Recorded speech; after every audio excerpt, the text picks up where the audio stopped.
Hello, welcome to another episode of Sermon Braindump. My name is Scott Dalen, an ELCA pastor in Southwest Iowa, and I present these weekly videos for a twofold purpose. The first of which is to help just take my brain out of the mode of pondering and thinking and working with the text throughout the course of the week into the mode of actually preparing the sermon that I will preach to my congregation on Sunday. And the second reason that I do these videos is just to allow you, the viewer, who have stumbled across this video for whatever reason, whether you're a regular viewer or a first-time viewer, to gain some different insight into the signed gospel text for the week. This particular Sunday, which is September 20th, 2015, the 17th Sunday after Pentecost, our gospel lesson comes from Mark chapter 9, verses 30 through 37. Just a little bit of background. If you happen to catch last week's video, Jesus was working with the disciples or talking with the disciples and makes the first of what they call the three passion predictions within Mark's gospel. And the first time he's telling his disciples, right after Peter has made the proclamation that Jesus is the Messiah, then Jesus tells them, and this is what the Messiah means: I'm going to suffer, I'm going to die, and I will be raised again. Peter rebukes Jesus. Jesus turns around and rebukes Peter again.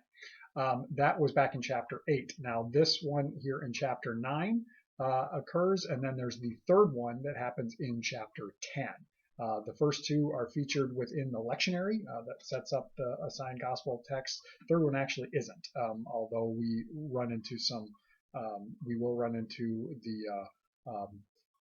the lesson that's right around it, which means I might end up including it in a future video and or at least a future sermon. But that being said, between this, or the background to what's been going on, following the first passion prediction from last week, we've had the transfiguration that has occurred, where Peter, James, and John go up the mountain with Jesus, and they witness his transfiguration. They see him talking with Elijah and Moses. They hear the voice from God, that says, "This is my son, the beloved, listen to him."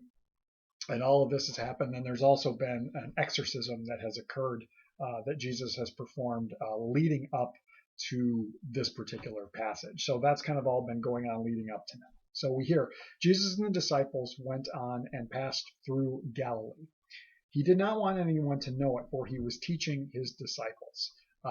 Stop there for just a moment. So Galilee, if you remember, is kind of the home zone of these guys. They're Galileans, and we hear that at different times. We know Jesus was from Galilee, and so they're passing through at least their home area, their home base, where Jesus is well known, and they probably kind of all are, because they've been traveling around for quite a while at this point.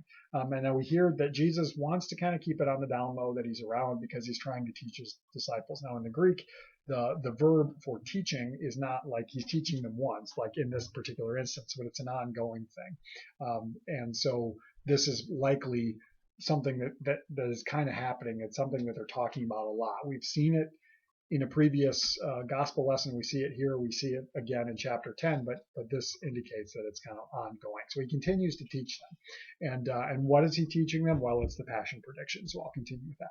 He was saying to them, "The Son of Man is to be betrayed into human hands, and they will kill him, and 3 days after being killed, he will rise again."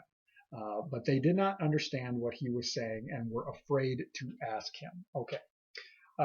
Typical disciple response. Jesus is teaching them. They don't get it. They just cannot wrap their heads around it. And oftentimes when I read this, I think, why don't they understand? He says it. He tells them what's going on. And we hear in the first passion prediction that he's telling them all this quite plainly. So it's not like he's masking it. He's not saying like, so things will happen, but I won't tell you exactly what, but it could be bad. It's like, he's like, I'm going to die. He tells them that. And yet they can't seem to wrap their head around it, even to the point where they can't fathom it at the cross, when Jesus is literally dying. They still can't comprehend it. The disciples just can't get it. And I wonder why that is. But it's important to remember that we've got the benefit of hindsight, something that the disciples didn't have. They were experiencing this in real time. Their rabbi, their leader, their master, who they witnessed do these incredible things, and with this incredible knowledge that sometimes they can kind of get an inkling of, and sometimes they can't fathom what he's trying to tell them or teach them.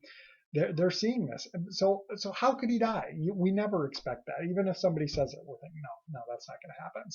So they can't seem to get it. But yet we also see that they're afraid to ask him, what does he mean? They're afraid to go into that because death is scary, and change is scary, and the death of their master would be a huge change. And where do we go from there? And what would we do? So they're afraid of that.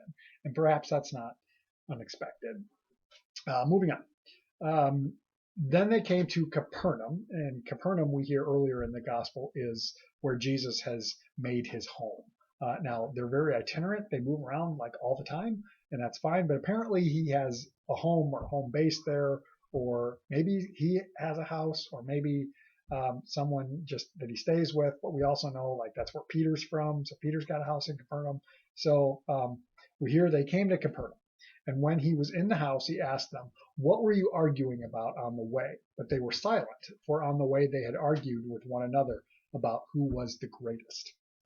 So Jesus probably knows what they've been talking about. But instead of just being like confrontational with them and like, guys, why were you talking about that? He poses the question, what were you talking about? And they don't want to answer because they've been bickering about who is greater. Now, we don't know exactly what they're saying. We don't know what their motivation for it is. We don't know if, like, I'm a better disciple than you. I follow the rules better than you. I listen to Jesus better than you. If that's going on, I kind of speculate that, well, they've just heard Jesus talking about how he's going to die. And in the previous time, when we heard this back in chapter 8, and Peter squawks, he kind of gets smacked down. So maybe the one that we think is kind of the head dude, who maybe he's kind of not the favorite anymore. Are they thinking about what's going to happen after Jesus is gone, and we need to know who's going to be in charge? Is that what they're talking about? We don't exactly know. But yet that human tendency to I want to be top dog seems to be present. And we'll see it again later too, because in chapter 10, around the third passion prediction, that's also the story when John and James, who are brothers, come to Jesus and say, hey, we want to sit at your right hand and your left hand when you come into your kingdom. And Jesus is like, yeah, you don't know what you're asking. But so that's going on, but that's happening. But Jesus has an entirely different notion of being great, and he enters into this teaching moment.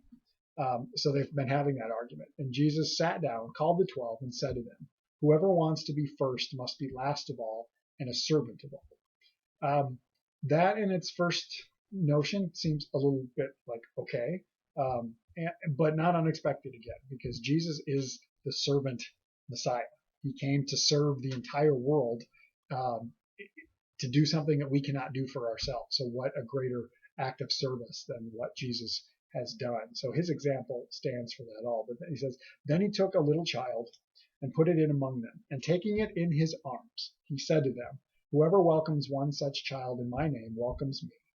And whoever welcomes me welcomes not me, but the one who sent me. Now that last verse, kind of kooky. I was meeting with some of my high school students this week, and we talked about that, and we thought that's weird. It's like, well, so if you welcome the kid, you welcome me, but then you don't welcome me, but you welcome the one who sent me. Well, that's of course God the Father who sent Jesus, but Jesus is God, so it's like, you don't welcome me, but you welcome me.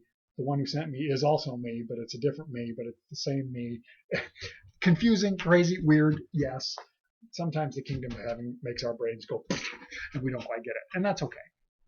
But the important thing is the example of the child. And I had a lot of thought, a lot of conversation about this. What's Jesus trying to tell us here? Is he being quite literal that you need to welcome children? Is he being metaphorical because children are powerless? They have no authority. They're weak. They can't protect themselves. So Jesus is saying, welcome the powerless. And I think it's both. I don't think it's either or. I think Jesus is kind of telling us both. There's that whole notion that the Word of God is living and active.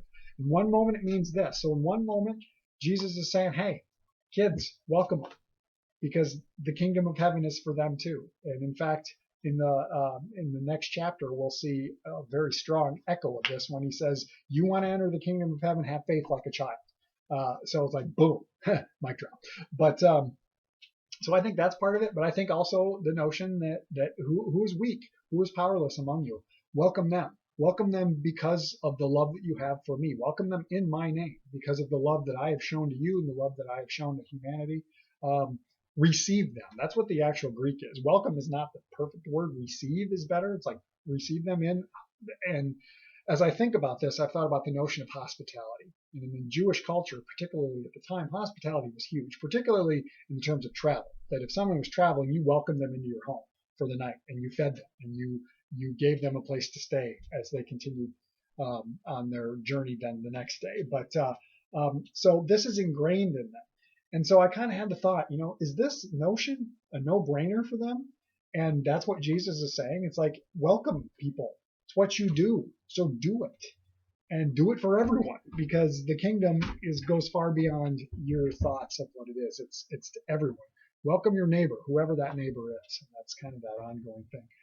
And I think to myself, should this be a no-brainer for us too? And should we have to think about what the heck is Jesus trying to tell us here? No, we really shouldn't. It seems like it should be pretty cut and dry. But the other interesting point that I want to kind of close with, and probably the direction I'm going to go with the sermon, is it's interesting that Jesus takes the child in his arms. And the verb in the Greek only happens one other time, and it's in chapter 10. It's in the next chapter, and it's when he's talking about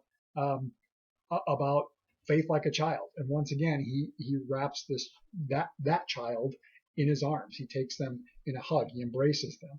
And so I think about, Jesus says, welcome this one. Welcome the one that I embrace. Welcome the one that I take hold of.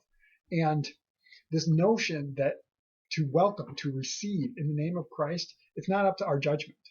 It's up to God. It's up to Jesus. It's about what does Jesus think of the individual, not what do I think of the individual. And likewise, at the same token, remembering that we are also subject to that grace from God and from one another too. We are all powerless. When it comes to overcoming sin, guess what? We can't pull it off. But we are powerless. We are that weak one. We are that child. But we are also the one who is brought into the arms of Jesus.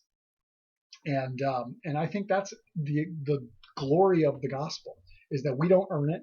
It's not about what we do. It's not about what we think. It's not about how we respond. It's about how God thinks of us, and that God embraces us, and God sends us into that situation, regardless of which side we're on. And one moment, we're called to be the welcomer or the receiver. In the next, we're the one who needs to be welcomed or received. And you're never one or the other. You're always both. That's part of our human nature. That's part of being subject to the power of sin, and yet God has overcome that through Jesus. So that's kind of what's happening in this passage. I like it a lot. There's a lot of really good stuff here that is a good reminder for us. What we call in Lutheran theology the importance of law and gospel. The law convicts, the gospel frees. And we see that here in remembering that we are all powerless, and yet God embraces us as well. And that's pretty great. So if you have any thoughts or questions or comments or insights of your own on this, please shoot those down into the comment section. I always love to hear from you when those pop up. We can continue the conversation that way. Otherwise, I hope you have a great week. We'll catch you next time, and God bless.